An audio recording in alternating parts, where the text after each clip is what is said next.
Now,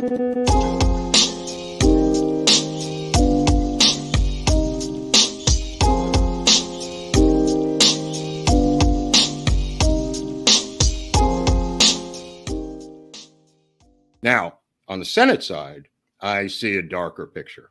And I think it's because of blue governors and mail-in ballots. And I'm predicting steals in the following races.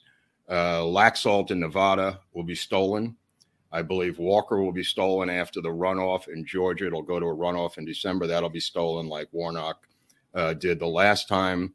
I think Ron Johnson will be stolen in Wisconsin. I believe Caruso here in L.A., the mayor's race against Karen Bass, the former Black Panther and avowed Marxist, will be stolen. I believe Oz in Pennsylvania will definitely be stolen. And I believe you think Oz will pull it out? No. And yeah, we're yellow already. Yeah, I think that Masters in Arizona will be stolen.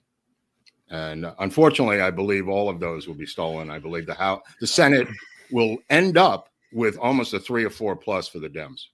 It makes no sense. But Robert, what's the state? California's still voting. They'll be counting ballots and receiving ballots for weeks and weeks and weeks. I mean, like when Mark Groubert's prediction is the most accurate, and his prediction was Democrats would openly steal it, then his predictions are the ones disproportionately coming true. Who has the better explanation for the sequence of events? Yeah, I'm not happy about that, but it turned out to be accurate and true. And I just want to say I was very depressed over. I haven't been that depressed since 1977 and 78 when I picked the Yankees over the Dodgers in back-to-back World Series. So it's been a long time. All right. Well, let me make an announcement since we had to put that at the beginning. First off, everybody, remember to subscribe. Thank you very much. You're our sponsors. And thank you for our support because we probably went yellow just from the opening sequence. YouTube does not appreciate honesty at all. Wow. So. That's really dark.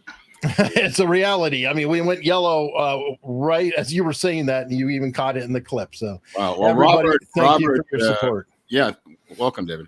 Robert said that on the Sunday. Robert said that on the Sunday night show with David. And look, as I said to Robert, I grew up in a Democratic household, and I don't mean Democratic household. I mean a household that was a part of the Democratic machine. So I grew up at the knee of my grandfather, who was the campaign manager to the mayor of New York. This machine operated in Brooklyn for over 75 years. It was the Meade Esposito Democratic machine in Brooklyn. So this stuff is ingrained in me. I smell this a mile away. I know how these ballots are moved around. The absentee ballot, the situation now with the mail-ins, has now graduated from what Eric and I talked about last week down in Texas in 1948 with LBJ and Coke Stevenson. But as Michelle Steele's husband said today, Michelle Steele, by the way, is an Asian woman who just won on the Republican side that was declared last night in the 48th congressional district down in Orange County. And her husband is the head of the Republican state committee of Republicans out of Sacramento. So the husband talked about, you got to join them. If you can't beat them, join them. So her campaign did ballot harvesting, just like the Democrats did. And instead of using the unions like the Democrats do, they use the church. And the church is very tight in the Asian communities in California. They trust each other. They did ballot harvesting, and she retook and flipped a Democratic seat in Orange County. That's the model, folks. That's the model. The attempts of gathering up these mail-in ballots and chucking them may or may not be advantageous over the long run, but the mail-in ballot harvesting thing in California, they're, like Robert said, they're still counting here. They have till December 6th, just on the mayor's race. And Caruso has already been trounced by her. But I just want to address this update thing, how they keep coming out with updates. There's no legality for this. There's no other meaning for this other than to use a sports metaphor of your team is ahead at the first quarter, then your team's losing at the half, then you're down in the third quarter, and then we steal it in the fourth. This has no legality to it, these so-called updates on extended, stretched out elections. And they do it to keep you hooked on a sports narrative and to cover up the idea that it's being stolen. And at the end, as Robert pointed out last night with David on Sunday night, almost 80% of the extended elections end up with Democratic victories. And that, my friends, is the long steal. Speaking of which, we're going to be with a long-term Democrat player for the episode tonight. We're covering Baldwin. Oh, yeah, yeah. The latest of the saga that keeps on giving. It's been over a year, 13 months now. Yeah. You were on for our anniversary episode. Mm-hmm. Well, Mark, hold on. Actually, before we even get there, the ballot business. It's like someone's going to look for an excuse that's not stealing. Someone can make the argument that 80% of these runoff ones go to the Democrats because that's where you have all the mail-in voting to begin with. So those which take the longer time to count are necessarily going to be more likely to be in the areas where you have more mail-in balloting to begin with, mail-in ballots to begin with.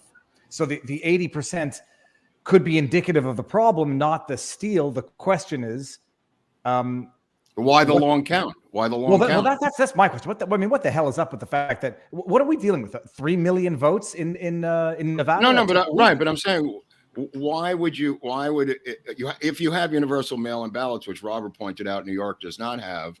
Hence, you saw Republican gains in the state of New York. California has universal mail-in. Other states do too. Oregon and Washington State, they count their ballots in 5 seconds. Yep. Only where these races are close are there extended length counts. And it shouldn't be, because the numbers are still numerically the same. Why does it take till December 6th? We didn't find out about the primary in Los Angeles for over 2 months. I mean, come on. I mean, there's a point where reasonable people, David, have to agree that something is amiss here. No, I think it's the mail-in, the mass mail-in balloting should be done away with. It doesn't make any sense. The idea that you're going to go incite people to vote with no supervision, no evidence that there was no coercion, who are too lazy to get up and vote the day of, I could do it in my pajamas at home. Yeah, that's an issue. The question is, though, falsified ballots or influenced ballots. I mean, are there signatures will match or they will not match? Well, let me first of all, nobody's checking signatures. There's no signature verification, so forget about that. If you pick up X amount of ballots during the course of the election season, let's say you hire these kids to drive around and pick up ballots that are scattered around the society, and you take them to a safe house out in the hinterland somewhere, which is what they're doing, by the way. You then have ballots that you can now look at and chuck the ones you don't want, keep the ones that are one that's blue in the safe house. You chuck the red ones, keep the blue ones. Now you have various parcels you can sell to whoever comes to you. You want to buy 10,000 ballots? Okay, 10,000 ballots is X amount of money. This is what they were doing with dead voter lists. This is why the Fitton from Judicial Watch was able to sue the state of California successfully to clean up their rolls, because they had dead voters on the rolls. That led to this, David. The dead voter rolls was able to sell dead voter lists internally. Now, this is Democrat versus Democrat. They were able to outvote each other by having money to buy the lists at the end. That system has now been replaced by the universal mail-in ballot. All right. There you go. If that helps with an explanation. No, yeah, it's an explanation. It's what's the solution? I mean, what is the solution? The solution would obviously be to have some group and this is why they put O'Keefe on ice before the election, is to have a Project Veritas inside with cameras seeing what I just told you. And that's why they have California is a vicious two-party state. That's why the vice president of the United States went after certain people who filmed certain events at certain organization called PP. That's why they're so aggressive against filming and now have done away with undercover journalism in mainstream media in the state of California and the LA Times. They will not allow you to see what I have just described. And there's a reason for that. It exposes the entire system. No, there should be an audit after every election, period. I agree. Full audit. I agree. I don't know what happened in Arizona, but that's another separate shit show. All right. On that happy note, speaking of somewhere where there apparently was not a camera running. I don't believe that either. We have our doubts about it. Yeah, well, we've talked about it and we've gone back and forth. The word is from where we've heard it that it seems like no, and partly because Video Village was down and the camera people were out. So things were in uproar at the time. One more little piece of house cleaning, I guess. We've been getting a lot of comments coming in about we can't find your videos. Where did all the videos go? The videos disappeared. YouTube, in their great wisdom, has changed the interface of the channel. Now, before, when you would click on the video tab, it would show all videos, be it live streams, shorts, or pre-uploaded, pre-recorded videos that are uploaded. Now they are 3 categories. They are pre-recorded and uploaded, live streams, or shorts. About 90% of what we do on this channel is a live stream. So if you want to see the majority of it, you just hit the live tab. I've also changed the playlist on the YouTube page to be past live streams instead of videos. So right there in the front, if you see that, you could just click the words past live stream. It's clickable. It'll open right up and it'll be all the live streams as well. I didn't mind the shorts being separated. I actually prefer that. But I do wish the other 2 were together in one bucket. Because when will we get the nominees for Best Foreign Film? You have the shorts. You have the shorts. That's good. But when is Best Foreign Film going to be nominated? I thought that was a serious question. I forgot. Do they still do the Oscars? Like I haven't watched it. Nobody knows at this point. They did it at a train station last year. I don't know if you saw that one. It was downtown at Union Station, like a cafe. Nobody watches the movies there at the Oscars, so why bother? We don't care about whether you watch the movies. Which one was the one when Will Smith slapped Chris Rock? Oh, that was last year. That was last year. Right. Yeah. Oh, that was this year. That was the most recent one. What month is it? It's November. So that was that was in April. 9 months, late March, early April. Yeah, something like that. I told for a second I thought that was the Golden Globes, but so that was the only reason anybody remembered. I missed the Golden Globes because Ricky Gervais torches Hollywood. I want him back. I want the Golden Globes. Now, I just want to, before you move on to this thing, this is a little cleanup item that covers both stories here. So I'll just say this one. I got a text from Andrea Reed today. She was victorious in her election in the great state of New Mexico. She will be a state senator within New Mexico. She's a veteran prosecutor, a friend of the show, and is also the special prosecutor in the Rust case. So her election is now over, and now she can focus as a special prosecutor 100% of the time in the upcoming situation, whatever that may be.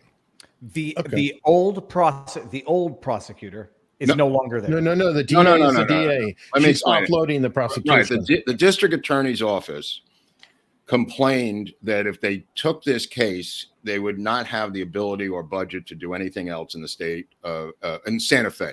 So they petitioned the state for a budget and a special prosecutor, and the state agreed.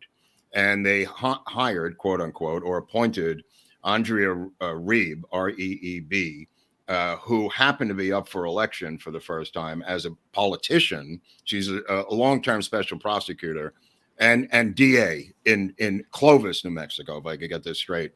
The case is in Santa Fe, New Mexico, but she's from Clovis. So she was running for state office. She was victorious. But even before that, they appointed her a special prosecutor in this particular matter. So the DA and all those people in the DA's office are going to bow out, David. You have to understand this. I'm sorry. Go ahead. No, the DA, they're the ones who conducted the investigation over the last year. No, the sheriff's office conducted the investigation. The sheriff's. You got 3 investigations, just so we bring David up to snuff. FBI, DA's office, sheriff's department. Go ahead. Okay. FBI, DA, sheriff, all into Baldwin. 3 separate reports. FBI is limited to the evidence. They didn't really investigate. It's still technically an investigation. So, okay. And these are going to be 3 separate reports, 3 separate investigations, not 3 parts of one and the same investigation. we have two reports already. We have the sheriff and the FBI. The sheriff's one was turned over to the DA. That's right. And the FBI is the one that says we conclude he pulled the trigger voluntarily. Whatever. There's forensics in the FBI investigation, which will be used in civil cases and criminal cases. So it's still a legitimate investigation. The point of the matter is those two were waiting for the DA to now drop the hatchet one way or another, and that's where Eric comes in. Yeah, that's supposed to be rumor says November 18th, this Friday, that that's going to be released. Now, by the way, the FBI and the sheriffs are almost combined, because I believe the FBI report went to the sheriffs and the DAs and got incorporated into the sheriff's office report, because they were waiting on evidentiary questions, like, who had this, who had that, whatever. Whose DNA was on the evidence, who actually handled everything was one of the main components of the FBI report, and there were 4 people. Right. We're waiting to see what is going to happen with that. And while we're waiting, Alec Baldwin has stepped up and written a cross complaint, which kind of surprised me. A year later, almost, he's doing a cross complaint, and it's on the Mamie Mitchell. It's linked to this lawsuit, David. Right. The Mamie Mitchell, Gloria Allred, he's doing a cross complaint against everybody himself on it, which is kind of odd. Hold on, not everybody, because Mamie Mitchell's not in there. Well, no, I'm sorry. Just to be accurate for David. Okay, well, it's on 4 people. It's 4 people. Which is Hannah Gutierrez Reed, Sarah Zachry, Dave Halls, and Seth Kenney. Right. Now, I have reached out with Hannah Reed. She has no comment. I've reached out to Seth Kenney. I have comments.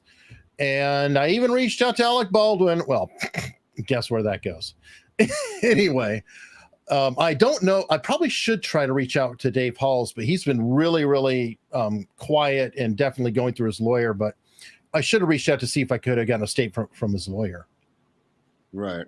Well, the point I have spoken to, by the way, for reasons that I still am a member of SAG. I still am a member of the Writers Guild of America, and I still have a pension with the Producers Guild of America, oddly enough. So I'm still in Hollywood, and I still talk to people, and I talk to a couple of actors who are name actors regarding this Baldwin countersuit, and all of them said to me in different terminology that this is a very bad look for Alec Baldwin. Just as movie actors, this is their opinion, that this is not a good look, was a common phrase.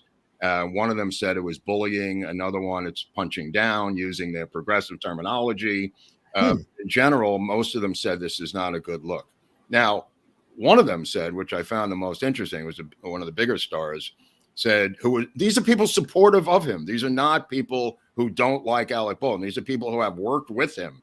And this particular one who worked with him said to me, he didn't have to pull the trigger. And that quote stayed in my mind all last night. He didn't have to pull the trigger. Hence, a negligent homicide possible indictment, because nobody made him pull that trigger. Loaded, not loaded, handing gun, not handing gun. Halyna Hutchins told him to pull the trigger. Doesn't matter. I know. I'm just saying, like, right, she told right. him it had to be realistic. I'm just telling you I'm telling you what stars have told me. He did not have to pull the trigger. True. I mean, nobody. That's a good look for David, actually. He's back. Okay. Nobody's blaming him, David. Everybody's saying that nobody's saying this is intentional, but what a couple of them said, or one in particular, said he didn't have to pull that trigger. But David needs to pull a trigger on upgraded internet, it appears. They're coming tomorrow between 8 and 5. I don't know. They're coming tomorrow to fix it. So okay, crap. I was checking out some of my other streams. Like I didn't realize how often I was freezing. Oh, but okay. So hold on. Hull, Gutierrez, 2 others suing Baldwin. Baldwin counterclaims now, saying this is all your negligence, that a live round ended up in the gun. Mark, refresh my memory. They're not suing him. They're not suing him, though. That's the weird part. They're not suing him, David. Mamie Mitchell is the one who's suing, and she's suing. I believe them in addition to him. He's cross-complaining at these other people. She's suing everybody on the planet Earth, right, Eric? He's essentially, yes. Right, but he has cherry-picked. He has cherry-picked 4 people. Yeah, that's her. That's Mitchell versus the Earth. Okay, so this is her suit, and it's Alec Baldwin, his company, Ryan Donald Smith, who's a producer, Langley Allen Cheney, a producer, Thomasville Production, Nathan Klinger's another producer, Ryan producer, Short Porch producer. This is merely because she got her ears popped, David. Yes. I mean, she didn't get shot in the face. She didn't get shot in the face. No, she was there. She witnessed it. She has trauma. She's the one who placed the call to the cops, correct? Right. Yes, she was the one on the 911 call yelling about Dave Halls. And then she goes she was yelling about the lunch and Dave Halls and the meal plan, which was later cut out. And here we go. Here are the individuals she named. Coincidentally, she did not name Baldwin. Or did she? Yep. No, here he is. No, Baldwin is first. Okay. Top, of course. And El Dorado. The point I'm trying to make is these 4 people do not have a penny between any of them. I mean, this chick, Hannah Reed, can't even pay her goddamn rent. Sarah Zachry is a girl who's just getting started as a property person. These are people just out of college, David. To have this beast with this law firm, I don't mean beast as an animal. I mean a 600-pound gorilla. A machine. A machine going after these 4 little people is not a good look. You want to clear your name? This is what you're doing? I'll play devil's advocate literally. Oh, go right ahead. You're visiting anyway. Why do we care what you say? He's a lawyer. I don't have false memories, right? There was back in the day, Baldwin did in fact confirm that they were off range shooting the gun when he was learning how to use it, correct? So that was one of the issues. That's in his countersuit, by the way. He claims that he did a safety test with Hannah Reed for an hour and a half. Yes. Meaning that he knew that prop that he was using fired true rounds. He knew that. He never fired live rounds in the training. Don't get that mixed up. He may have fired blanks. They're different. Right. There's a lot of people going around saying he was plinking. He was not plinking. Everybody, Seth Kenney just texted in right now. Find out in the jury trial. Actually, Seth just texted right now. Never live rounds. Never, not during rounds. The training. So never live rounds, even when they were offset target practice. Correct. Again, let me interrupt here. Okay. Nobody saying this knows the truth. Nobody. Obviously, not anybody. Obviously, there was obviously at least 2 live rounds in the case. But if you look at the lawsuit, Eric, show those photos that are in the lawsuit that I was talking to you about last night. Those color photos of the live rounds. If you scroll down, you'll see what I'm talking about. How many? Because it's not just a couple of live rounds, David. They're everywhere. These live rounds. This is Baldwin's contention. If you scroll down to the color photo. I'm working on it. I'm sorry. Seth's thing, because I remember there were there were multiple live rounds. I had recalled at the time there were rumorings that they were offset with doing target practice with live rounds. Keep going. It's not this. This is at Seth's place. This is Petey. Keep going. Okay, and again, these are David. Those are rumors. They came out early on. Yeah, that's fine. And we heard them too. Okay. These are all live rounds that the Baldwin team is pointing out are scattered. I don't think these all are. Right here, this one right here, see my mouse, the I-bar, that's a live round. I'm just saying this is their claim. I don't have a factual opinion on any of this stuff. I'm just saying who's claiming. Allegations. Right. This is their claim. Again, the plinking, we don't know. We've heard 2 sides saying there was plinking. We've heard rumors. That's that's why this thing has to go to trial. Who did we hear plinking from, though? Because I haven't heard from a single person, through it, either secondhand or firsthand, that was there that there was plinking. I've not. That was something that I know early on I had heard on the internet, so to speak, but I've not heard that. The point of the matter is it hasn't been proven or disproven, is all I'm saying. And the plinking is live round target practice. Yeah. Right, which did happen with 1883. I believe, or the Nick Cage movie. I think they did go to a range. It would not be unusual for it to be happening in this movie. Is the point I'm trying to make. Yeah, but conceptually, the bottom line is that Baldwin knew that the prop gun that he was using was in fact susceptible of firing live rounds, though he thought they were all blanks. Or dummies. Or dummies. In this case, he thought they were dummies. Blanks are dummies. Okay. Right. And But that, again, you can see in the picture right here. Yeah. How similar they are, David. See the silver, I wouldn't be able to tell the difference. Yeah. Right. Well, no, you can, because that's silver and that's brass, but they're very close. I mean, but both have a bullet mark. Both have, a primer mark. They look very, very, very similar. And scroll down a little further, Eric. If you go down a little further, I think there were some additional photos of live rounds, or no? Live. Let me go back up in case I passed them. Hold on. Oh, yeah, I think that's what we're talking about here. It says the results clearly show that live ammunition ended up on the rust prop cart. So there's live rounds on the prop cart. There's live rounds in the bandolier, which is showing over there. There's live rounds. Show that rifle shot. I want you to show that rifle shot, that lever action rifle. This is because I did not know that. There's a lever action rifle that the attorneys found. I'm going to find it. All right, come on. That's not There's it. In the bucket. But these are like it says. Keep going. That's her bag with live rounds. This is Seth. There it is. If you look at this rifle here, which is not unlike the rifle in the Amityville horror case, by the way, Eric, the Marlin, but this is a Western rifle. Seth is saying that's a dummy round in the. Well, again, that's his opinion. This is Alec. I'm just focusing on what Alec Baldwin. Hold on. Well, I think he's not going by the FBI report too, but go on. I'm not arguing with anybody. I'm not arguing with Seth Kenney. I'm not arguing. I'm just saying this is what he's alleging in this suit. Mm-hmm. That's a live round. Seth may be obviously correct. Baldwin is alleging that. I just wanted David to see that because I've never seen that. Well, it's an amazing allegation anyhow. But now all that to say, to finish, it's an amazing allegation, right? Playing devil's advocate. If I'm Alec Baldwin and the armorer and the staff or the crew put live rounds mixed in with the dummy rounds, I'm counterclaiming as well. Although he's counterclaiming against co-defendants, which is interesting. But anyways, I would sue them as well. Okay. But the look, I mean, I'm not sure what the look. It might look bad. Yeah, I'm just commenting on the look. I don't know about the legality of it. I'm just talking about the PR version. His whole defense is that how the hell I'm entrusting everything to these people. They're the experts, and they end up having live rounds in the prop gun that I'm supposed to be using.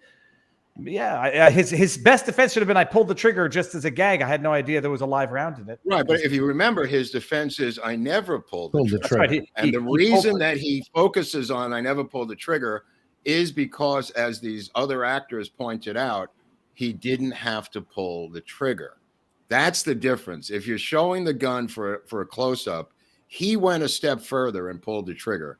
And that he's claiming one thing, I never pulled the trigger. The FBI report says he had to have pulled the trigger. Yes. So there's your conflict. And the third thing is negligent homicide would indicate that he would be guilty of some degree of something in terms of negligent homicide for pulling that trigger. That's why he said he didn't pull the trigger, I assume on advice of counsel from day one.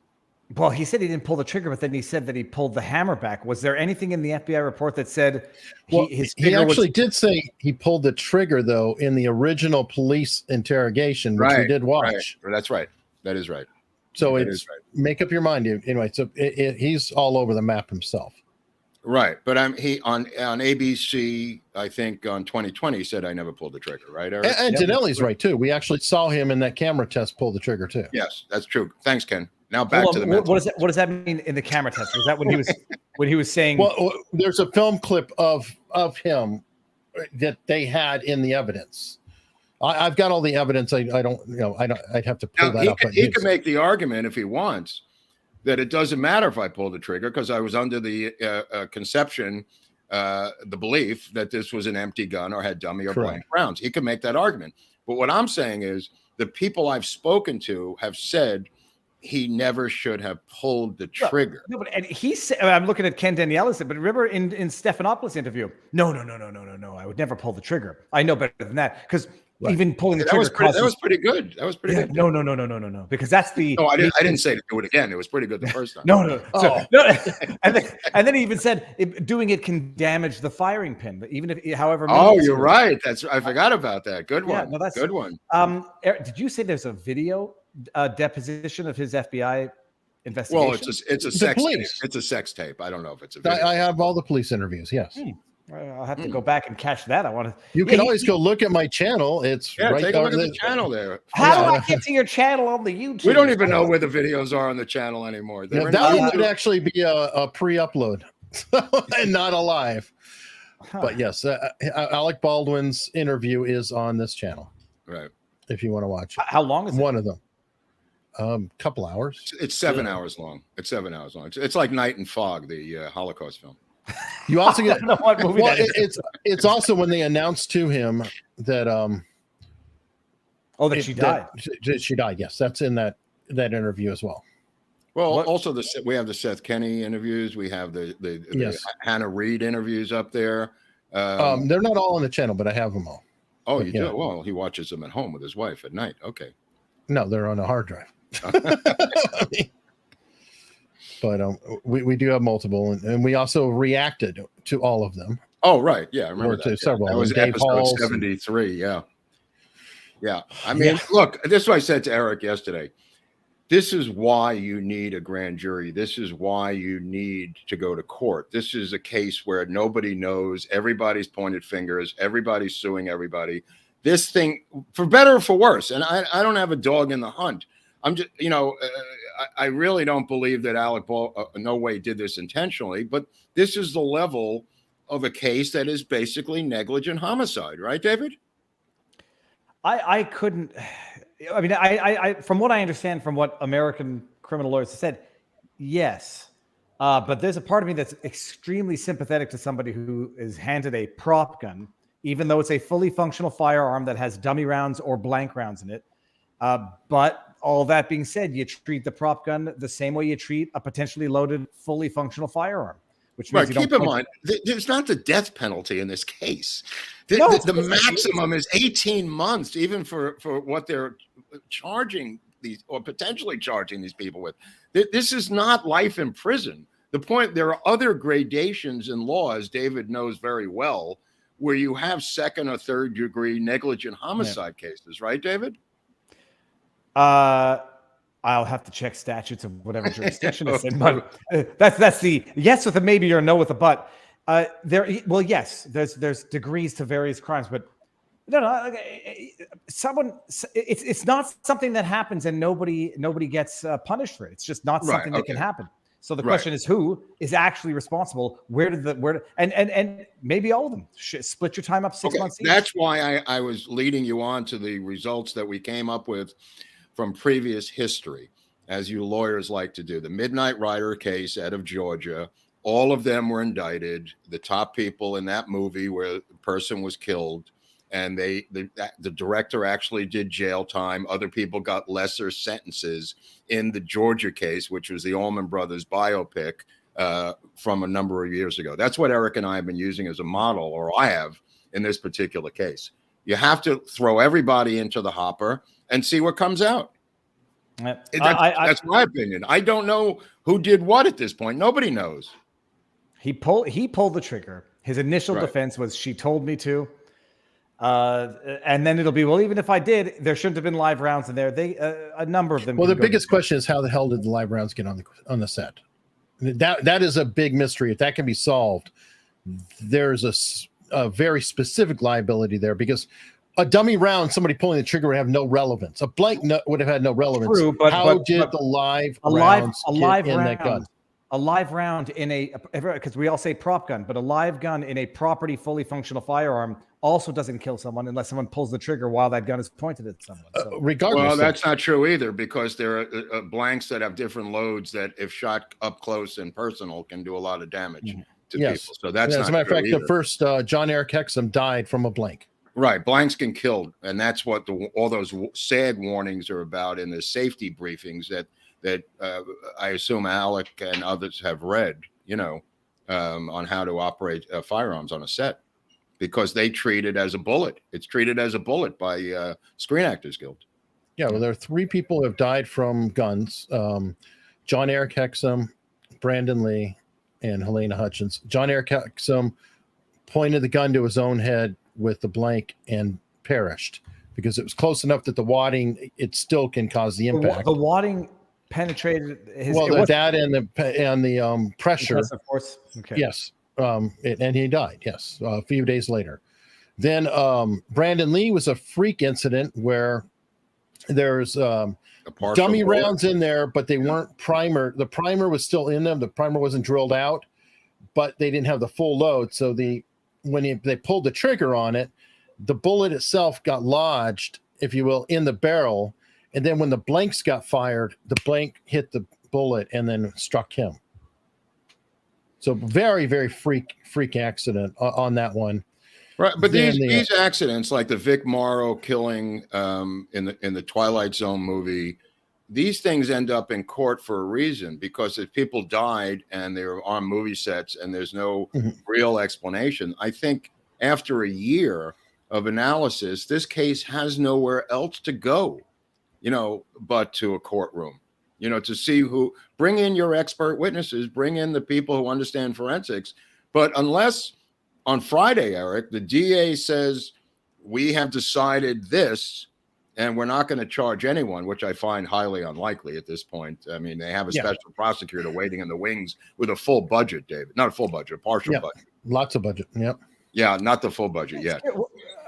This is something I have no experience with, but do they need a budget typically to pursue charges against? I looked at the budget because they have to hire expert witnesses and private eyes and do their own stuff. Yes, because they're up against some organization like this particular organization, which has very deep pockets, with El Dorado, the Baldwin, and that legal team. The others, look, they don't have a pot to piss in. They may end up with public defenders. Yeah. I mean, well, Seth himself. I mean, it says in the report his business is defunct. Yeah. Who is Hannah Reed going to get unless her father hires that guy Sleepy Joe who kept falling asleep? Remember that? Her lawyer, Eric? Oh yeah. Yeah, well, and he's already on it. But from what I understand, Thel isn't necessarily rich either. So none of these people are rich. They're all blue collar workers. I mean, the dirty secret about Hollywood is it's run by blue collar people on the production level who do the grunt work, and that's who Baldwin is suing here. He's going after some blue collar individuals who don't really have any pockets whatsoever. He settled with the estate of with Halyna's husband and Hutchins, family. Matthew Hutchins. Yeah. Oh yeah. And he's an uber wealthy guy, Hutchins. I mean, this is not another piker. He has worked for these major law firms in Los Angeles, as Eric and I have pointed out repeatedly, and he's been involved in a lot of business ventures. This is not a man who is hurting for money. Barnes even pointed out he had never seen somebody jump from major firm to major firm like he did. That was really unusual because he had like a year or two tenure, and these are all like, top-notch law firms. And coincidentally, one of them representing the Clintons and all that good stuff. Do we know he represented the Epstein guy? That was another one. Yeah. Just so you know, David. It's a very incestuous family that's going on in this legal world. But do we know we know part of the terms of the settlement with Hutchins' family? Yeah, we know. He's the executive producer of the movie. Yeah, and he continues filming. There's revenue streams from the movie that are going to go to him. There was an undisclosed cash settlement, we understand, and he dropped the lawsuit. So undisclosed settlement, undisclosed payment, executive producer, revenue from the film. Yes. And what we assume we don't even know that. We don't even know that number though. We just know he's an executive producer and assume it's revenue, but it could have been all just cash. Well, or it's going to be legacy. It's going to be an in memoriam of his wife, and that'll be finish the movie, and it'll be her. Whoa. Look, this guy has wanted to be in show business for years. Hold on there, Mister Clean Cut Operator. This guy has wanted to be in the film business. There are a lot of sick people out here who will sell their mother down the river for that type of credit in a movie. How sick this is. I look at it as the dark side. You're looking at it as a memoriam to his wife. I'm looking about a guy who may or may not have a new wife by now and may or may not want to get into the movie business. I mean, the idea that you would put your name on this product as an executive producer is insane. Well, this is the film that killed your own wife. Not to laugh and not to smile at it. I wouldn't want this. I wouldn't want this to see the light of day. It's a cursed film, as far as I'm concerned. Of course. Let alone taking revenue. And how about the appearances he's going to have to make to promote the film? I mean, look. I mean, it's so bizarre that I've never heard in a town that trumps itself with bizarreness one after another. This thing takes the cake.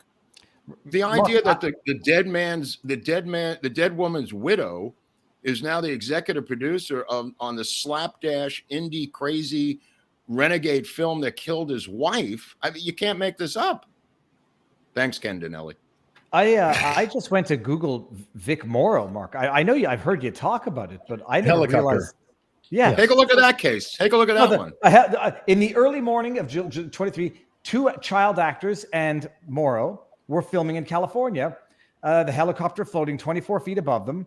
The heat from the special effect pyrotechnic explosions delaminated the rotor blades, caused the helicopter to plummet and crash on top of them, killing all 3 instantly. Morrow and Lee, one of the kids, decapitated and mutilated by the helicopter rotor blades, and Chen was crushed by the helicopter skid. Landis and 4 other defendants, including the helicopter pilot, were ultimately acquitted of involuntary manslaughter after nearly a 9-month trial. And it was close, 9 months trial here in Los Angeles. Landis almost, it was close too. Landis barely got out. Right. Now, the thing about Landis was he had a huge cocaine problem. He was the director of Animal House, and he was a maniac. And he kept demanding that the helicopter fly lower and lower and lower to get a better shot. And that's what he did, and that's why he was indicted. And Eric pointed out he barely got off by the skin of his teeth. So the recklessness on movie sets in these particular scenarios, and there are many where they pull it off, but that case, the Twilight Zone case, is infamous for that. Mark, maybe you know this rumor. I remember it was either watching Boogie Nights with the director commentary, and they said there was a scene when in the movie Dirk Diggler crashed his car into a pole. Mark Wahlberg. And apparently, I remember this from somewhere, but if you know it, apparently the director said, crash the car into the pole on purpose without any stuntmen or anything. And as they did it, the cameras went dead right as it happened. Mark Wahlberg crashed the car into the post. The crew was livid with the director because he had told them to go crash the car deliberately. You never heard that rumor? Are you sure? Is that or Quentin Tarantino? No, but the Tarantino case, which had footage that was recently revealed because of what's her name from Kill Bill, the actress crashed a car and he had told her to drive herself and she accidentally crashed and hurt her back. Oh, I know. I'm sorry.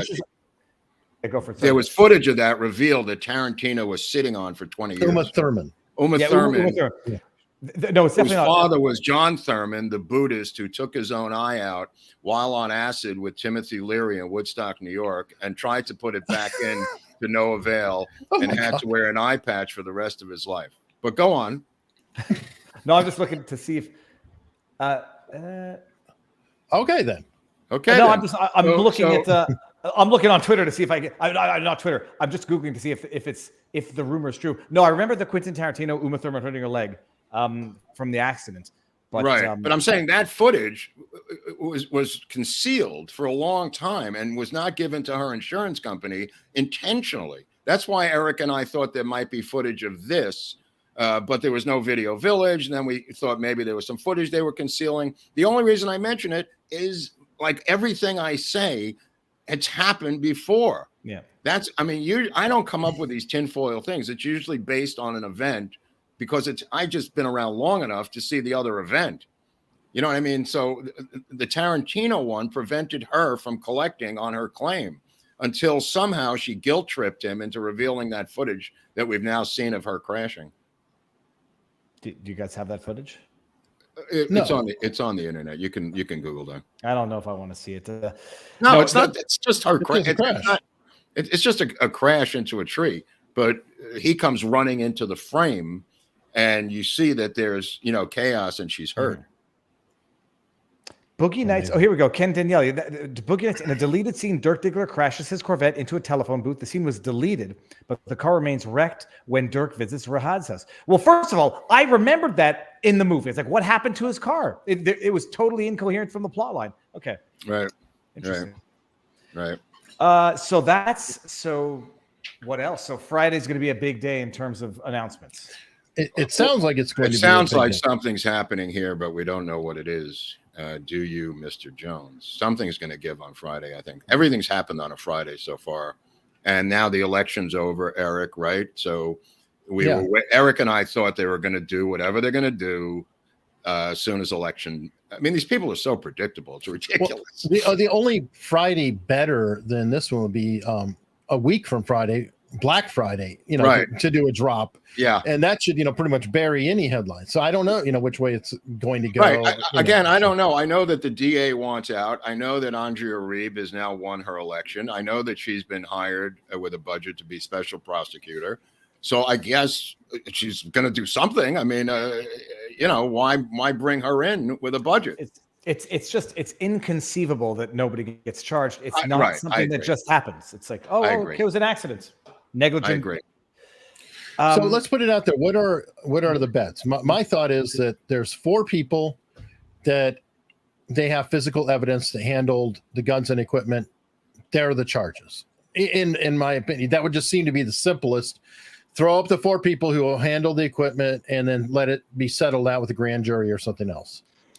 That's what I think. I'm going with Baldwin for sure. I think I called Baldwin. Well, that would be 5, Eric, with Baldwin. No, 4 people. Baldwin, Sarah Zachry, Hannah, and Dave Halls. You're saying Seth Kenney's out? Well, he never handled it. So I was thinking that I'm just talking about the indictable people. How many will be indicted? Well, I was thinking the 4 because they actually handled anything. I don't know. I'm going with 5. You going with 5? Okay. Now I'm thinking of how Gutierrez Reed gets out of it. If I'm not sure what the evidence is as far as her handling it. Is her by the evidence, did she not handle the gun when it was brought in and used? That was David Hall doing that because Gutierrez Reed couldn't get in because of COVID protocol? She loaded it. She loaded the gun. She says one wouldn't fit in, so we had to, I forget the term, but Hannah is not in Hannah's in a very precarious position. She loaded the potentially again, live these rounds. are varying degrees of negligent homicide, though, David, that they're being charged with. Yeah. The equivalent in Mexico, they don't use the well, term. no, and at the end of the day, in law, actus novus. Even if everybody did something stupid right up leading to Alec Baldwin pulling the trigger, he pulled the trigger. Actus novus. It could have just as easily. What is been actus novus? What is actus? It means novus? a new intervening act that basically frees up everyone up until that point. Oh, interesting. So they'll say, look, if he had pulled the trigger and it was in fact only a blank or a what's the other one there, Eric? Dummy. A blank or dummy.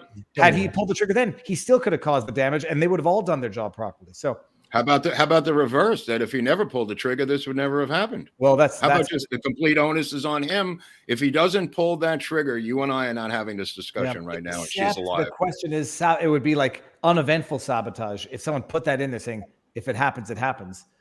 All right, so I'll say I'm going to get back on that and say I do not think anybody intentionally put it in there as well. The live round. Well, we've kind of dug around. Could it be sabotage because of all the problems on the set?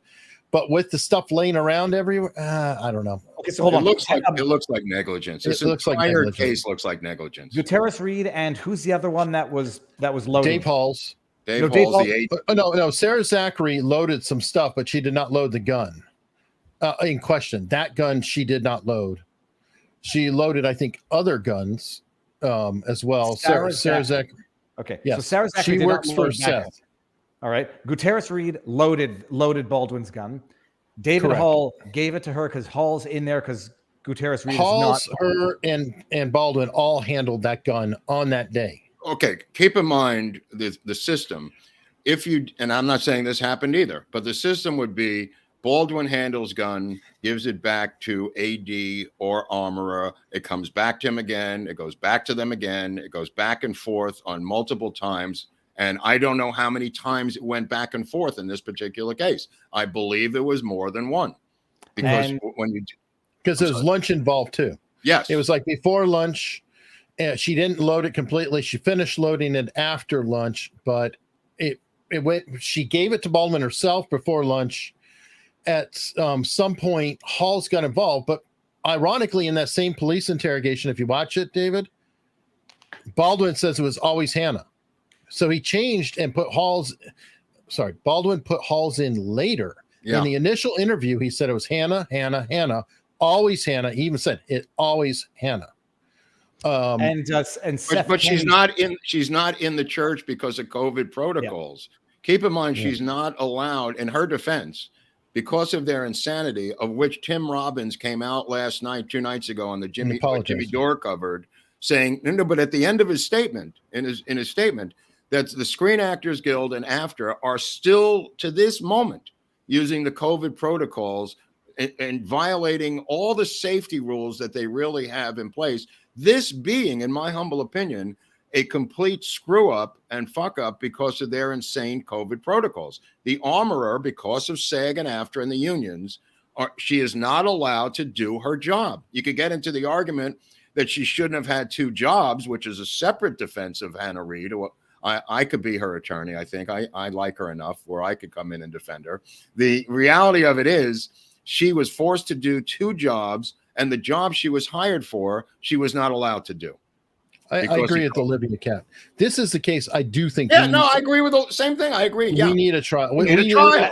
See it all broken down. Yes. Seth Kenney's exposure in this, the company is, they're going to say he provided the gun. He provided a lot of the ammo.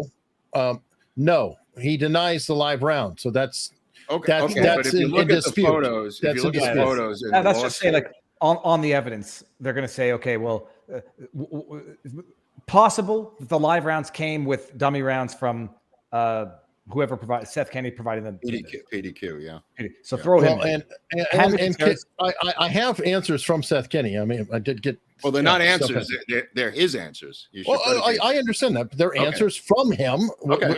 That's not saying that they're confirmed or whatever, but he's pointing out that the FBI concluded that the 1883 ammo, this is the ammo found at his shop, does not match the Rust ammo.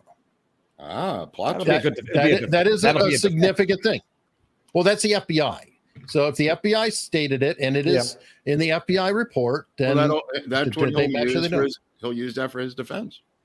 I imagine so. Yeah, true. Or they'll say we don't have grounds to even, because it'll be the FBI saying there's also we don't even have grounds. You don't have Hannah admitted to bringing the box that had both the dummy rounds and the live ammo. Yeah, so in one of the body cam interviews. That, again, this is according to Seth. That one I don't know. I haven't been through every body cam interview. I have them all. I haven't had the time to watch them all. Just to disagree with the both of you, I'm going to say Hannah, Hall, Baldwin. Oh, wow. Oh, trifecta. You're going with the 3. Because I think it's interesting, but it's interesting. But that evidence, if the FBI says, look, unless there's evidence that he sold the live rounds or somehow accidentally in guns, that might be a reasonable defense, or like reasonable, what's what I'm looking for? Reasonable doubt for them. Well, we don't know where they came from, but in terms of pressing charges, there have to be pretty compelling reasons to press charges. And that's. I'm going to add one more that I'm putting on the fence. This go either way, and that's Gabrielle Pickle, the line producer. Simply because the line producer was indicted in the Georgia case, and she was part of the trial group as the head physical producer on set. And I think that you can't ignore Gabrielle Pickle because she was the one in charge of everything. So again, you have to, if you're going to take these lower people who are working beneath Gabrielle Pickle, they report to her. And there's a body, right, Eric, of emails and texts and stuff. Yeah, we produce them. Yeah. Right. But I'm saying, right, she has to be there to answer for those texts because Hannah Reed is complaining to her. Seth, I mean, there's all kinds of communication. But I don't know if it'll go to criminal or if she's just got severe civil liability or not. Maybe an unindicted co-conspirator. I mean, I don't know what the. What about Sarah in this mix because Sarah did handle ammo, but she was not part of that chain. Like I see where David is on that, and I can see that. I'm only just throwing Sarah in possibly out of laziness, saying, "Hey, there's prints on guns and ammo, whatever." I think that's why she's getting thrown in, is simply because her prints are in the FBI report and the DNA's and they have to resolve her. Now, she may be acquitted. She may be completely acquitted, but I think she has to be in it, and so does Gabrielle Pickle has to be in it as the head production person on the set. I'm sticking with my 3. That's it. Okay. Now, gentlemen, I don't want to be rude. I'm going to duck out because when I said I thought I couldn't come to this because I had soccer practice at 5:30, but it was at 7:30, not 17:30. So I got to go. What is soccer practice? Not for me, for kids. No, it's soccer practice a code word for something, or no? Soccer practice is I'm alone with the 3 kids now all week. I got go on. And so I got to take one to soccer practice, but I got to feed. Apparently, kids don't know to eat on their own. They're idiots. Like they'll like sit there. Their stomachs will be grumbling. They'll be cranky, and they will not think to make themselves food. So I'm gonna go make dinner and then soccer practice. But I thought it was at 5:30. It was at 7:30, not 17:30. So that's why I was lucky enough to be able to pop in Viva Voce, gentlemen. It's fantastic. Adios, amigo. Okay, we'll see what happens Friday. The predictions are in. I'm guaranteed going to be wrong because I'm always wrong. Well, if you get asked about this, make sure you source back and say, "Hey, definitely check out America's Outdoor Stories." No question. There will be sourcing. By the way, because if I screw up, I'm blaming somebody. I will give credit for the. Well, that would be Mark. Yeah, don't blame me. There's a guy, Groubert. He predicted the election. I don't know how good he is on the Baldwin thing, but you know what, Mark? I said before, like what would have to be the outcome for people to have no faith in the process itself? Pretty much this outcome. It's not as bad as it could have been for a total loss of faith, but a freaking week plus later, and they're still counting votes. It's there's no faith. This was it for me personally. I waited. I said all year that the second election was going to seal it for me. But for many people, it's going to be 2024 and the presidential election, whether they're going to accept it after that. Tucker said, "My kids sound stupid." No, they're not stupid. Okay, I'm going to go. No, carry on. I'll see you guys. Okay, all right. Come by later if you see us say hello. If you see us, that was weird. That was a strange drive-by. Yeah, hey, he's studying up. He may be appearing somewhere talking about the case. Right. Okay. Allegedly. Okay, so somebody pointed out that Sarah Zachry's fingerprint was on the bandolier. The bandolier did have a live round. Yes. And the other problem is that Sarah did dispose of blank ammo, from what I understand. There's something weird about that, and I'm like, yeah, I don't know. I think that her name is in the mix because of FBI. What about Montoya, the girl who was beneath her? Apparently, she never handled anything dealing with ammo or guns, and Seth can confirm it. But I think you said before that she was props, no armor. Right. Usually somebody on the bottom in the props department, only the higher ups get to deal with weaponry. She was probably dealing with regular props. Yeah. Glasses and all that. Yeah. Yep. Okay, here we go. Correct. Didn't handle guns. Okay. Right. Yeah. But that's traditional, right? So, I mean, the assistant prop master is not going to end up, unless it's a real big picture, handling guns on an indie like that. I mean, look, there's a lot of problems with this thing. And as the cat lady, what was her name? Olivia Cat pointed out, this has to go to trial simply to resolve all this crap. I mean, so many people have looked at this. You got 3 investigations. At some point, something's got to give. Well, that and Baldwin going on interviews and throwing up a lot of chaff and redirect, which really has thrown I mean, look at the statements made out of the DA's office to us 2 weeks ago. Nobody's above the law, blah, blah, blah. I mean, all these roads, all these statements have meaning. You can read between the lines, and it seems like they've reached the end of their line, that this is where this is going, to a special prosecutor. Yeah, definitely. Did we want to go through any parts of this, though? One thing that you pointed out in the case was on page 8. Page 8. Okay. I'll go and pull it up here too. Okay. That's well, because I did reach out to Seth because this was, literally putting it all in Seth's lap. Mm-hmm. They definitely, Baldwin wants Seth Kenney involved in this. Right. Oh, yeah. No, I mean, those photos, that's why I wanted you to show those photos. Now, I don't know if Seth said this was after they ransacked his place, because it is not. And that's why I did want to cover it, because I've got, I got a source and I did ask him. Right. And this is essentially what he was saying. It was completely disorganized. It was a wreck. Apparently they had just finished doing multiple movies and everything was just thrown in the facility afterward. I forgot what it was. It was on 11/30. So this is November 30th that the pictures were taken. Right. So he had stacks of police vests on the ground. Bruce Willis prop movie return, prep still out. A lot of props came in from 1883. It took him a couple days to even clean it up.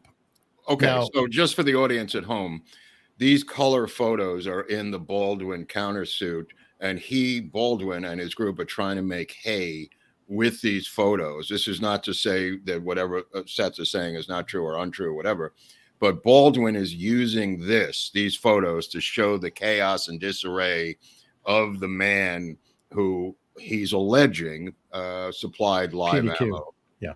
PDQ. Okay. Just so people at home. Okay. Sorry, Eric. No, that's fine. But yeah, so his store, PDQ, and I thought maybe that these were after the police had a search warrant, and this was just a messy thing they left behind, but apparently not, according to Baldwin, and now according to Seth too. Correct, and I did ask him that. I said, "Was this post search warrant?" Because they thrash things, and he did want to point out too that, like, where they showed the live ammo 1883, it is labeled as such in a separate container on the bottom. Right. Well, that looks okay to me. I mean, this system here looks all right. I mean, there's nothing. But this is where they said it's stored haphazardly in the same document. It doesn't look necessarily look haphazard to me. The other photos look crazy, but not right. This. This looks pretty normal. Right. All of this stuff looks pretty normal. Yep. And this gives an idea of what it looked like prior. Let me see if I can get back to the folders here. Hang on. I got to do some navigating.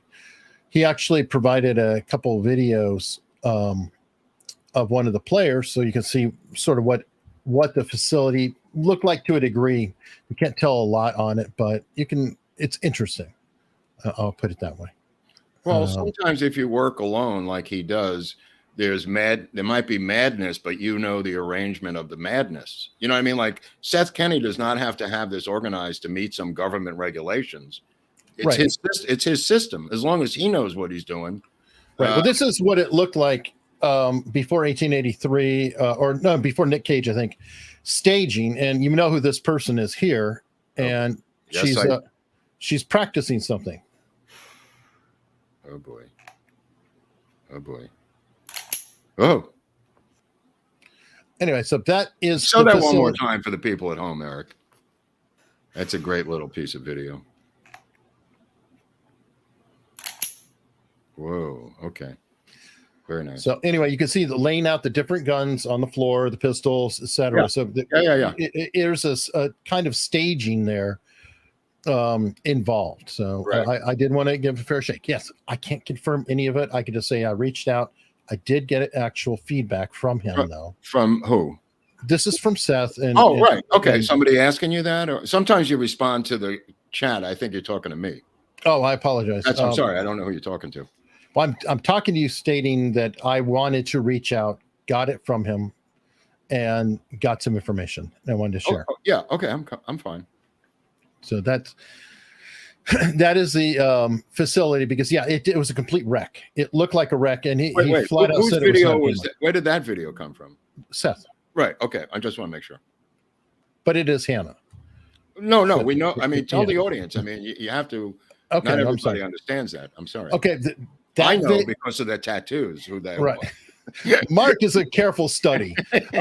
All right. So that is a video of Hannah at PDQ Arms and Props prior to, I believe, the Nick Cage movie, Right. which was actually like that spring. It was prior to all this. It was the movie she worked on before that. I also found out from Seth that her and Thel would sometimes or had stayed there a few days, so they kind of would crash at the facility. Mm-hmm. They used to be very close. It's kind of sad. Oh no! It seems like if you read the text messages between the three of them, it seems like a family almost. Yeah, it was, and you're seeing a family kind of dissolve. Right, it's pretty sad. I mean, but again, the film previous to the Nick Cage film, I have a source on that film who said that she was perfectly fine working as the unofficial assistant to her father.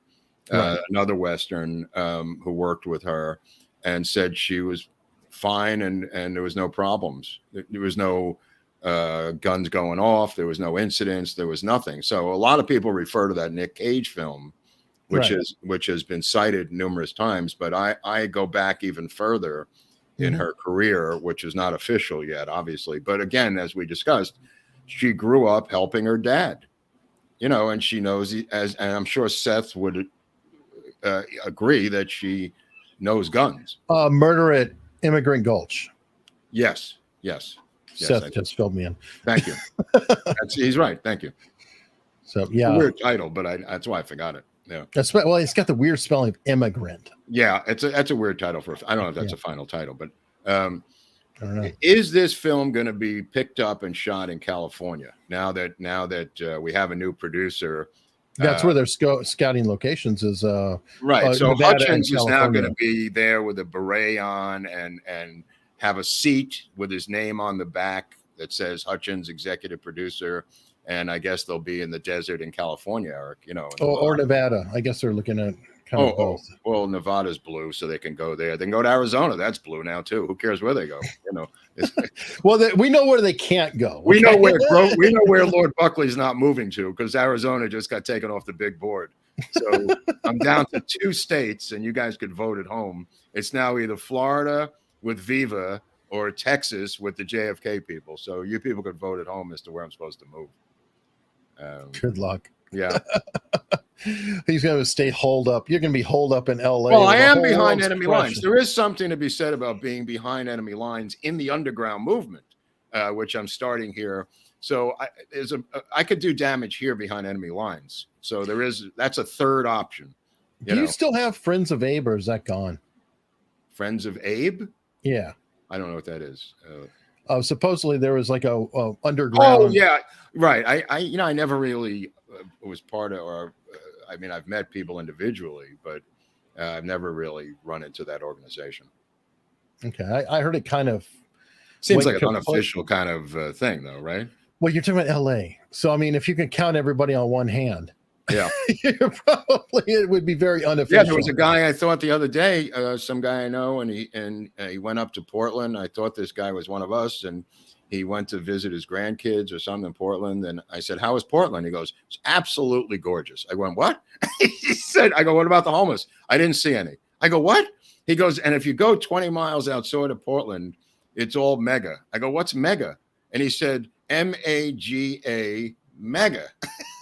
So I went, "Really?" He goes, "Yeah, 20 miles outside of Portland. Forget about it. You can't go there." And I'm going like, "Whoa, holy cow." Talk about a reverse world. And you're like, "Oh, okay, noted." Yes. No, I was trying to play along. I was going, "Oh, that's fascinating. I got to go now." Wow, it's insane. All right, well, speaking of joy here, Dan Davis is supporting us in our time of need since when you're saying things. Yeah, look, I know I hate to do this, but we are getting economically hammered by YouTube by covering these issues for you. And Eric's not happy. I could care less, but I know Eric's concerned about this. But yeah, PayPal, Venmo, and if you could subscribe. Yeah, well, we can't. Thanks for the $5. You get 5 more facts. It's $1. It's $1 a fact. Oh God! City of Phoenix had the city plane above the. Oh wow! What's a stingray? Like I think that's one of those radar things. Holy cow! You're kidding me. Oh. Well, they had armed guards on the roof of wherever the Phoenix was it? They had armed guards there on the roof. Good question on this. How long were they in the church rehearsing? I don't think it was the first time in that session he pulled the trigger, because there's footage of him pulling the trigger. Right. I think the morning was a rehearsal. They broke for lunch. Yeah. They came back to this is the biggest shoot of the whole film, was in that church. So they probably had to spend a lot of time at it. Well, we read the script. Remember, Eric, in episode 60,000, we read that yes, part of the script. A very strong dramatic reading by Eric. us. Did you have the cowboy hat on at that time? Was that? I don't think so. But, okay. but we definitely did a very powerful rendition. People love our ratings. Yeah, it got good reviews in Variety. Baldwin being at the end of the chain of custody. Yes, it's very significant that Baldwin. Okay, let me just intercut here that the chain of custody may have gone back and forth to Halls and her, and then back to him again. So we don't know how many times it was a handoff. Right, and that's also something that's being argued forever. Yeah. About whether Hall should even be in the chain of custody. Seth disagrees with me on this, yes. and I am sticking to my guns in terms of guns. You hand it off to the closest person, whether it's the armor or the AD. Right, and again, you hand it. There off. Is dispute, but there is dispute. Obviously in dispute. I'm not an expert, but give me 50 facts. That's very funny. All right, let me work on that. 50 facts to seal your lover. Sorry, Eric. I hope this helps a little bit. Yeah, well, Eric, look, they feel sorry for you, Eric. As they should. Right. You have to grill salmon. You've got all kinds of things you got to do. I got to deal with you. I'm behind enemy lines. I need an airlift, like the Berlin airlift, to get in here. Wait, I had to fund a trip to go to this place.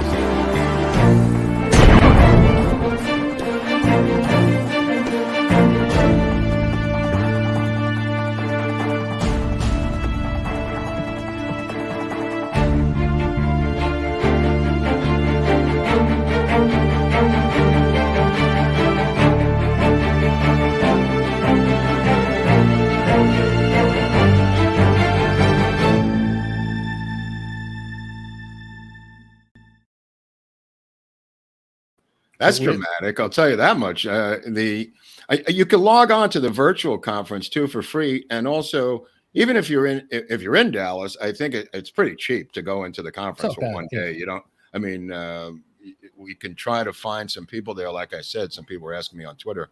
We're going to try to maybe do a walking tour if we get enough people to show up. We'll do a walking tour of Dealey Plaza. Again, depending on how many people show up. But we are going to have a series of interviews of some name type people that I respect. Anyway, I don't, there's people that we know who are going to be there, but we're going to try to get as many on camera stuff interviews as we can. Oh, for sure. Yeah. And for that, because we will be there Friday, and we're going to attempt, depending on cell signal or whatever else, to do a live Q&A show from Dealey Plaza, walking around. Right. Here. Okay. So the conference is Saturday and Sunday, right? I mean, the actual, or is it Friday, Saturday, Sunday? I think there's early stuff on Friday. So. Oh, okay. All right. Yeah. But we will try to do this show. So it'll be 4:30 while we're there. So it's going to be turning dark. It'll be interesting. It'll be close. We'll be cutting it close. Yeah, we definitely will. Eric and I are going to reenact the entire assassination. I'm going to put Eric in a push cart in the middle of the street. No. Eric will be the one with the rifle. I'm going to get a slingshot. I'm going to get a slingshot behind the picket fence and try to hit Eric in the head, who's going to be in a push cart in the middle of the street. I don't know if this is going to work. This isn't LA. They probably don't have grocery carts laying around that we can use. I didn't notice any. I'll tell you something else. I don't know what they're complaining about. I didn't see I saw one homeless guy in Fort Worth when I was in Fort Worth going to a steakhouse. They was like the one homeless guy. I don't know where they keep them in Dallas, but they're not laying around Elm Street. I'll tell you that. No, they're in Austin. Oh, yeah, they say that, but Dallas is not Austin. So no, they're not even close. It's like 2.5 hours, 3 hours away or something. Some people are telling me to move to Austin, and then, because certain people. Austin's kind of LA of Texas. So, Michael Malice is there, and Rogan is there, and Alex Jones. If Robert's going to move there, or Alex Jones is there, so Robert's there a lot. I mean, I guess I have my ex-MTV business partners there. I mean, I guess it's an option, but it sounds like I'd be walking into the same shit. I think you kind of are. I think Austin blooms off that rose. That some people are. Kurt on civil law is actually moving out of Austin because he finds it to be just too crazy. Oh, okay. So he's looking at going to Dallas or San Antonio. Okay. Or something. All right. Yeah. Some people saying Denton is a good place. I hear Denton a lot. And how far is San Antonio from? Oh, that's all the way down. That's south. Yeah. That thing's got its own problems too. I think San Antonio. Well, I know El Paso's way out there, but yeah, San Antonio's got a lot of blue problems. From what I understand.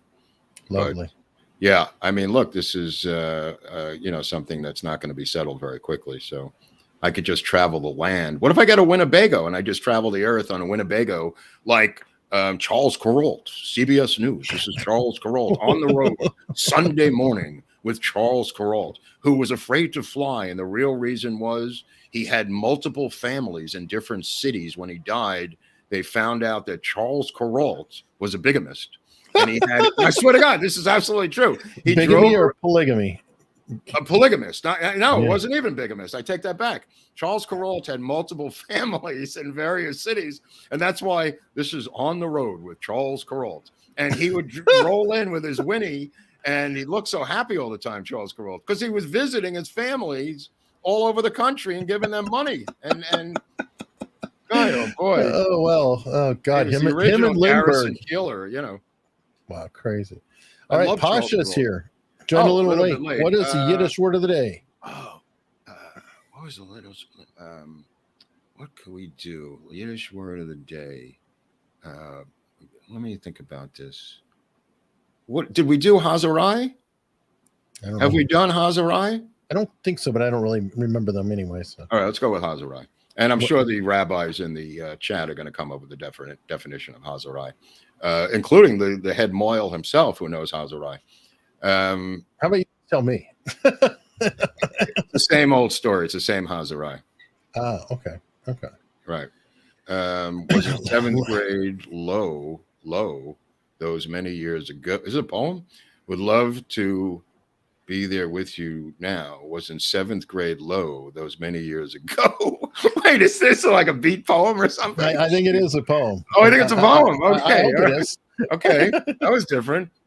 Well, I unblocked her, so now she's happy. I don't know who the other blocked people are. Yeah, somebody said earlier that they were blocked, but they accept it. So they accept the blocking. Okay. Well, they know. I don't know. You're so crimes temperamental. Against humanity. They know their crimes. Oh my God. Yeah, thanks for the PayPal book fund and Venmo, because we're going to get some more Kennedy books when we get down to Texas. I'm gonna show Eric all the different souvenirs that are in the Texas School Book Depository Museum. So I have to pick up. So each time I go, there's some crap I got to pick up for the people back here behind the Iron Curtain. Yeah, perfect. Different T-shirts and crap down there.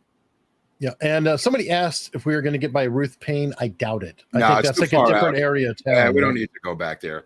I mean, it's a pain in the ass. It's a pain in the ass. Get it? To go back out to Oak Cliff. I don't think we have to go out there. But no, we're going to focus on Dealey Plaza simply because it's close to the conference and we're right there. It's easier for us to walk through that site again, which is, believe me, there's plenty of stuff in that site to hold interest. Like I pointed out the last time I went to Dallas. Well, and also, I mean, with the conference going on, it's very difficult to get a lot in because you're busy with the conference the whole time, and you know, we'll already probably be missing sessions just to go do some of these other things. Right. Well, there's stuff we can miss that we've seen before. Sure. You know, we've seen Age. Whoa, hold on. We've seen, hold on.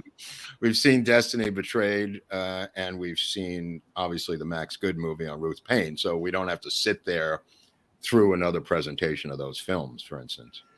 Ken, we're on foot. We're not messing around. Yes, we understand how far Oak Cliff is, Ken. And I know you want us to go back there for reasons that nobody knows, but we're not going to take the bait, Ken, because we know it's a trap, a dirty, rotten trap to get us to Oak Cliff, because we know Tippett's in waiting there in Oak Cliff. Danelli's got an entire group there, and I know they're coming. Code 7. Yeah, they are. Yeah, 4 miles. With Danelli, they probably 4 miles, are. says Danelli, right? We're going to reenact the Tippett killing also, but that's... We'll be lurching back. Yeah. I went to Ruth Payne. Right. No, I wish I could have gotten into the house, but I think they only open it if you make a reservation or something. I'm not sure the system getting in there. Maybe there was nobody there when I went there, and I knocked repeatedly, and I tried to break in the back. And there's stuff that's not on the footage that I showed you. There was some other events going on. So you did not record evidence. I did not of the break. So, it was like the Paul Pelosi thing, right? No footage. There's no footage. Yeah, I opened the door myself. And there was nobody in there. All right. Well, on that note, everybody, we'll be traveling in the upcoming days. Wait, what happened to the dog? What dog? Oswald, the dog. Come on, Hunley. The people. Oh my God, the dog. You're loyal. We're going to Dallas, and you got the Patsy. You forgot the dog. Oh, there you go. There's Oswald. Unbelievable. You see, we're breaking through Mark's cold heart, right? And he's starting to actually like Oswald. The dog. I was starting to really wonder about you. What? Oh. There. But yeah, please subscribe as you can to Locals too. We could use your support on Locals, especially at the end of the year. This is our end of the year talent drive for. There's the Groubert. If you could subscribe on Locals, I think the whole year is $50. Am I correct? Yeah, it's $50. It's $50 the whole year. You don't have to pay every month. It's $50 stinking dollars. I mean, what's going on out there, people? I know there's inflation, but it's still $50. We didn't change the price for the year. And a lot of the stuff that we're going to be trying to be recording will be on Locals. What? It may come out somewhere else too, but it will all be Locals first, and some of it might be Locals exclusive. Oh, I see what you're saying. So if they don't pay, there's no play. Something like that. Right. Okay. So look, thank you for Venmo. Thank you for PayPal. Thank you for Locals. Please subscribe to the channel because we don't fit in, obviously, anywhere as opposed to their algorithm because we have so many. Oh, look at that. Look at that. It says, remember to subscribe to the channel. Whoop, whoop, whoop. Hunley, what happened to the ticker tape on the bottom? That was my favorite thing. You love your tape. All right. You never run that ticker tape, and hence we get no subscribers. I think the ticker tape works subliminally on people. That's why CNN does it, and the major news services. There it is. Now, hold on. Run that thing for a couple seconds. Hold on. Dude, this thing is powerful. I think you're underestimating the ticker tape. Go to unstructuredlocals.com. No. Isn't there one for just subscribing to YouTube? No, well, okay, I can. Please like and sub while you are here. It really helps a ton. That's okay. But you have to make one of these, I think, for YouTube with their logo in it. You can't do that on this program. It's only letters. I'm limited by technology. Okay. Can you write the word YouTube or that's against the law? Of course I can write it. You know what? If you went back and forth, it might be better. Locals. But how many subs do we have now? It's 35? 35,000? Oh, here? Yeah. On YouTube? No. Yeah. I don't know if we're at 32. Oh, 32. It's a crime against humanity, my friends. This is a crime against humanity. We're barely hanging in. I mean, before we know it. It never even moves. You guys don't even subscribe anymore. You just 32,469. It's been 32,4 for about a month. Right? It is. Yeah. It never moves. They just sit there. They can't even. These people are so lazy. Eric needs to add breaking to the scroll. Oh, right. Good point. Breaking news. Yeah, breaking news. Whoop, whoop, whoop. Maybe with some of that dramatic music that was used in the previous video about signing up for the conference. You need some dramatic music. That might be helpful, Eric. That definitely is not subtle music. All right. So just tell me, what are we going to do next on Friday? On Friday, we are going to present something somehow. We'll be doing it in person through our phones. Okay. What about Tuesday when we come back? Tuesday's Mac Wallace. Unless there's indictments on Friday. That's right. Unless and you know what? Depending on what happens, if there are indictments, we may do a Locals exclusive talking about it. Oh, interesting. Because we can control the Locals and right. We don't have to worry about the going yellow. Yeah, and I'll definitely try to do more footage, whatever, like when we get there, talk, whatever. We will be trying to get more Locals pumped out, especially now. This is the first time I'm going to meet Mark in person. Right. And boy, is he going to be disappointed. But getting back to Malcolm Wallace, which is, again, I'm trying to do these ancillary characters in the assassination as part of the, to have everybody in the assassination folklore, and Malcolm Wallace is part of that. And you're going to love this episode because it involves the fact that somehow Malcolm Wallace's fingerprints end up in the school book depository, and nobody to this day has ever explained how that happened. What Malcolm Wallace is to LBJ, you're going to find out. This links Malcolm Wallace to LBJ, and we're going to go down that rabbit hole in the next JFK episode, whether it's Tuesday or the following Friday. But right now it's scheduled for Tuesday. And Malcolm Wallace is one of the more fascinating characters in this storyline. Also, on that note, we're going to be trying to do content days on Tuesday, with Malcolm Wallace, things like that. And then Fridays are going to be a little more freeform. Like this Friday is going to be a Q&A while we're down there. We already have Freeform Friday. We may be doing Fridays for Q&As or feedback Fridays or things like that. So we kind of have main content on Tuesday and then feedback on Fridays, because it takes an exorbitantly long amount of time. Mark, how many books do you have to read per episode? It's usually 3 to 5 books, and it's not like I don't know this stuff, but I have to go back and either buy the books, get them from the library, get them from the Venmo or PayPal book fund, and then get the books delivered. Freebasing Friday, always a tradition in my house going back to when I was in college. But yeah, it's time consuming, to answer Eric's question. And this is not internet research, because I have files on all these people. All of these things are in my files. And also I have to read and get the books out and go over them again. So it takes days. It does take wow. Little Rock. Okay. Well, if you're when and dates again, I miss this. I may bring my son with me. His son's 28. Okay. It is this week. If you're talking about Dallas, it is this week. Friday, Saturday, and Sunday. We're coming back on Monday, but so it's Friday, Saturday, Sunday. The conference itself is the 18th through the 20th. 20th. Yeah. Well, I think maybe aspects of it go a little longer. Well, no, 20th is Sunday. Okay. 18th is Friday. It's Friday, Saturday, Sunday, and it starts like late Friday, I believe. Mm-hmm. But the main body of the conference, I believe, is Saturday and Sunday. Right. But the 22nd is on a Tuesday, which would be great for us to do Malcolm Wallace. Oh, for sure. Well, we're traveling on That's Monday. The 59th anniversary. Yes. Yeah, it is. Good point. Good. Okay. So on that note, see you Friday, everyone. That's it? That's it. Okay. Very sad, but we got to go. Got to go.